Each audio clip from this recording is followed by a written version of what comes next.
บรรยายให้ศรัทธาญาติโยมได้ฟังกันแล้วก็จะเป็นสิ่งที่ตอบสนองเจตนารมณ์หรือว่าตอบคำถามเกี่ยวกับว่าคำเหล่านี้มันบ่ใช่คำสอนของพระเจ้ากะแต่อาตมาก็จะจี้ ข้อเปรียบเทียบบางอย่างว่าคำสอนของครูบาอาจารย์บางรูปบางตนในญาติโยมถึงแม้เป็นคำสอนของพระพุทธเจ้าก็ตามแต่ว่ามันเปรียบเทียบได้ไงมันก็ถือว่าสงเคราะห์เข้าในคำสอนมีหลักตัดสินว่าอย่างเป็นพระธรรมวินัยญาติโยม8ประการด้วยกันญาติโยมเพราะว่าบางคนเนี่ยเถียงว่าอันมันบ่ใช่คำสอนของพระพุทธเจ้าบ่ใช่พุทธวจนะเนี่ยนะอาจจะมีตั้งคำถามเนี่ยญาติโยมเราก็จะต้องมีหลักว่าคำสอนบางสิ่งบางอย่างถึงบ่ใช่ออกจากปากพระพุทธเจ้าก็ตามแต่เราสามารถเทียบเคียงกับคำสอนของพระองค์ได้นะคือเอาไปเปรียบว่าคือเอาไป เอาไปตัดสินเอาไปตัดสินข้อมีข้อตัดสินว่าอย่างเป็นธรรมะอย่างเป็นวินัยเนี่ยญาติโยมมันมีอยู่ มีอยู่ในเก่ามีลักไว้ว่าเวลาไผที่จะเถียงกันวิวาทาธิกรเถียงกันก็เนี่ยเอาลักเนี่ยไปตัดสินเพราะว่าคำสอนบางสิ่งบางอย่างเนี่ยมันดีเหมือนคำสอนพุทธเจ้านั่นแหละเนี่ยอย่างเช่นภาษารีบุตรเนี่ยเป็นสอนกระจัดดีนะดีเหมือนพุทธเจ้าเนี่ยแต่คำสอนนั้นก็เปรียบเหมือนคำสอนของพุทธเจ้าเพราะว่าพระเจ้ารับรองมันอยู่ในหลักการที่ว่านี่ที่เป็นข้อตัดสินในญาติโยมมี8ประการด้วยกันตัดสิน8ประการด้วยกันประการแรกนี่ว่าทำวินัยก็ตามถ้ามันเป็นไปเพื่อ ทำให้เกิดราคะเนี่ยราคะที่มีความอยากกระสับกระส่ายนี่อยากได้เต็มที่อยากเกินเนี่ยเป็นน้องวันอารมณ์ราคะขึ้นจนถึงความกำหนัดขึ้นนะราคะเนี่ยนะทีนี้คำสอนเอาลองมาพิจารณาว่าคำสอนแต่ละคำสอนเช่นคำสอนในบทที่อาตมาจะได้กล่าวเนี่ยบทแผ่เมตตาในญาติโยมเป็นไปเพื่อกำนัดก็บ่เป็นไปเพื่อกำนัดเป็นไปเพื่อราคะก็บ่เป็นไปเพื่อราคะราคะก็บ่เป็นญาติโยมบ่เป็นเพราะ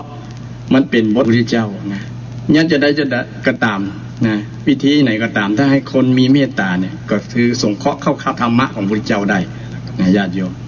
สงเคราะห์เข้าธรรมะของพระพุทธเจ้าได้คือเมตตาที่พระพุทธเจ้าได้ทรงบำเพ็ญมาหลายกับหลายกันเป็นบารมีในช่วงเป็นพระโพธิสัตว์เวียนว่ายตายเกิดมาทรงบำเพ็ญมาก็เป็นคำสอนแล้วก็เป็นสิ่งที่ดีแล้วก็ช่วงที่พระองค์ที่จะไปโปรดไหนก็มีทรงมีเมตตาธรรมเป็นพื้นอยู่แล้วแล้วก็มีกรุณาที่สูงส่งที่ว่าพระมหากรุณาธิคุณเพราะว่าอยากจะให้คนทั้งหลายได้พ้นจากทุกข์ก็จะมีเมตตาอยู่ในหันอยู่แล้วแต่มีกรุณาธรรมนี่ถือว่าธรรมะที่สูงขึ้นไปแห่งพระองค์ทรงมีกรุณาธรรมในคำสอนบอกว่าจะเป็นคำสอนครูบาอาจารย์ท่านใดก็ตามถ้าเราอยากจะรู้ว่ามันเป็นพุทธวจนะ มันเข้ากับหลักตัดสินว่าเป็นธรรมเป็นวินัยก่อนเอาข้อนี้ไปตัดสินตั้ง8ประการข้อแรกบอกว่าบ่เป็นไปเพื่อราคะข้อที่2บ่เป็นไปเพื่อความทุกข์อย่างบทที่อาตมาจะได้กล่าวในวันเนี้ยถึงแม้คนอื่นจะแต่งพุทธเจ้าบ่ได้สอนก็ตามบ่ได้เทศก็ตามบ่ได้ตัดไว้ก็ตามบ่ได้อู้ไว้ก็ตามแต่มันเป็นสิ่งที่ทำให้เกิดความทุกข์ก่อนอย่างญาติโยมแผ่เมตตาเนี่ยมีแต่มีความสุขหรอกอย่างกินจิเนี่ยน้องๆนะเวลาเราไปร่วมพิธีอย่างต่างๆเนี่ยจะพออาจารย์จะนำสวดจะต่อไปแผ่เมตตาแบบล้านนาเนอะนี่ก็จะบ้ากันอีทางบางทีก็อีมังมันผิดลิงผิดลิงอย่างไร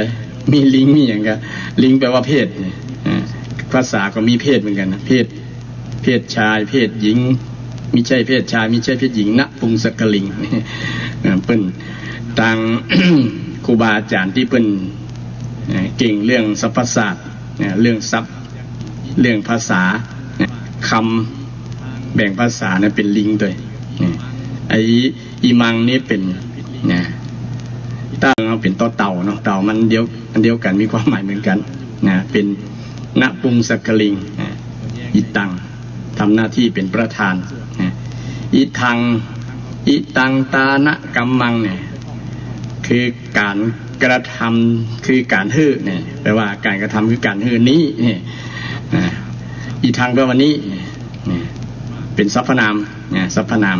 จะแทนนามเป็นสรรพนามเนี่ยที่บอกว่าอีทางตานะกัมมังอีตังเนี่ยนะอีตังแปลว่านี้นี่ตานะกัมมังทานกรรมคือกรรมแปลว่าการกระทำเนาะตานะแปลว่าการฮื้อการกระทำ